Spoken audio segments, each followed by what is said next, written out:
So, laban na naman ng So, laban nga pala ka naman biyon na nga bedo sa email mga be at kami dyan ka pala videos ng mga be. Mga be, nandito sa comment mga be, kaya hindi ako napadulol be kami. Tinanong ko siya mga be at batabaan siya ng mga bala ko mga be. Makapakali mga be, kaya ginamit ko na inspire ko mga be para may life naman ako mga be at ginamit niya yung mga kills niya mga be at sobrang sakit niya mga be, gabi mga be.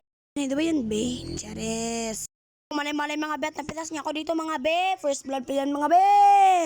Buhay na nga ako dyan mga be at sinulong ko na nga siya mga be. Ngunting life mga be, kaya sumugod pala siya mga be at ito na nga mga be at sinugod ko siya mga be at matik na naman mga be. Lang flicker mga be, kaya mga be, sumugod na naman ako ulit mga be at hindi ko na siya tamaan mga be. Hindi na nga siya mga be, kaya naman kakahinga na nga po ako mga be at ang kulit nga yung mga minions niya mga be. Ang kulit na naman ng mga minions niya. Talaga, parang gusto ko nang i-push to eh. Charot lang. At tumago na nga pala ko dyan mga be. Tinitin yun kung mga naman siya mga be. Baka nandyan siya mga be. Kulot lang naman yun.